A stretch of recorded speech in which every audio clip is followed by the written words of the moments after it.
ஆண்டவராகிய இயேசுவை நாமத்தினாலே இந்த காலை வேளையில கூட உங்களை யாவரையும் வாழ்த்துகிறேன். கர்த்தர் உங்களை ஆசீர்வதிப்பாராக.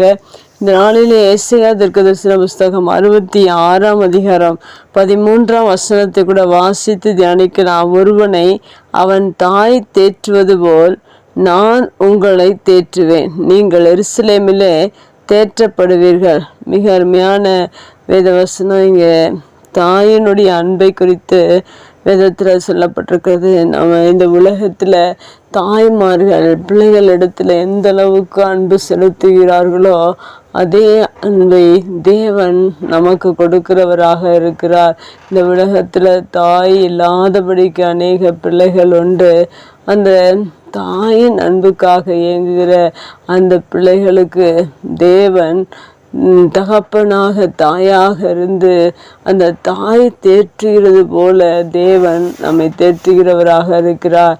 ஒவ்வொரு நாளிலும் அந்த தாயின் அன்பை தேவன் நம் மீது பாராட்டுகிறவராக இருக்கிறார். ஏனென்றால் வேதவசனம் சொல்லுகிறது, ஒருவனை என்று சொல்லப்பட்டிருக்கிறது.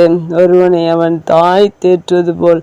அந்த தாய் தேறுதல் அந்த குழந்தைகளுக்கு எப்படிப்பட்ட கஷ்டங்கள் இருந்தாலும் வேதனைகள் இருந்தாலும் அது ஒரு தேறுதலை கொடுக்கிறது போல நம்முடைய தேவன் நம்முடைய கஷ்டங்களில் வேதனைகளில் கண்ணீரில் வியாதியில் போராட்டத்தில் எல்லா நேரத்திலும் நம்மை தேற்றுகிறவராக இருக்கிறார், நம்மை பலப்படுத்துகிறவராக இருக்கிறார். ஒவ்வொரு நாளிலும் நம்மை தேவன் தேற்றி ஆற்றி மட்டுமாய் நடத்தி வந்தார். இனியும் அவர் நடத்த வல்லவராக இருக்கிறார்.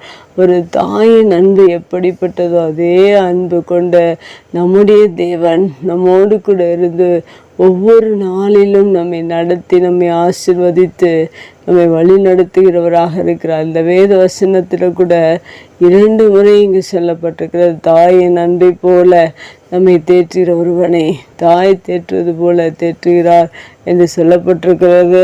அடுத்ததாக எருசலேமிலே தேற்றப்படுவீர்கள் என்று சொல்லப்பட்டிருக்கு. எருசலேம் என்றால் தேவாலயத்தை குறிக்கிறது. அங்கு கர்த்தருடைய வார்த்தைகள் உண்டு, வேதத்தை போதிக்கிறார்கள். அந்த வேத வசனங்கள் எல்லாம் நமக்கு தேர்தலை கொடுக்கிறதாக இருக்கிறது, நம்மை ஆற்றுகிறதாக இருக்கு. கர்த்தருடைய வார்த்தைகள் நம்மை பலப்படுத்துகிறதாக இருக்கு, நம்மை சுகத்தை கொடுக்கிறதாக இருக்கு. இப்படிப்பட்ட தேர்தல் தேவனுடைய ஆலயத்தில் கிடக்கிறது. எருசலேம் என்பது தேவனுடைய ஆலயத்தை குறிக்கிறது. தேவன் கர்த்தர் தம்முடைய வார்த்தையை அனுப்பி நம்மை ஒவ்வொரு நாளும் தேற்றி கொண்டிருக்கிறார். அதுபோல் உங்களுடைய வாழ்க்கையில் ஒரு வேளை மிகவும் சோர்ந்து போய் வேதனையோடு பலவீனத்தோடு சுகவீனத்தோடு இருப்பீர்கள் என்றால் தேவனுடைய வார்த்தை விசுவாசியுங்கள். தேவனுடைய அன்பு மிகவும் பெரியது. அவர் நம்மை ஒரு தாயை போல தேற்றி எருசலேமில் வைத்து நம்மை தேற்றுகிறவராக இருக்கிறார். எப்படிப்பட்ட அன்பான தேவன் நம்மோடு உண்டு.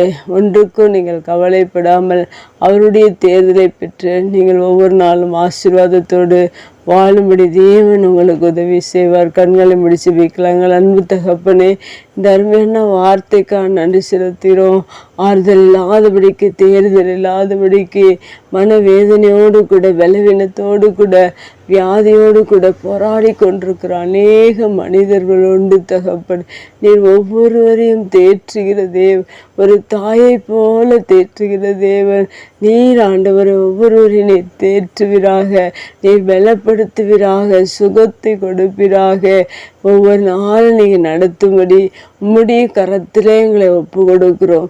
இந்த வார்த்தை கேட்கிற ஒவ்வொருவருக்கும் இப்படிப்பட்ட தேர்தலை தாயின் அன்பை நீர் கொடுத்து கொண்டிருக்கிறதற்காக நன்றி செலுத்துகிறோம்.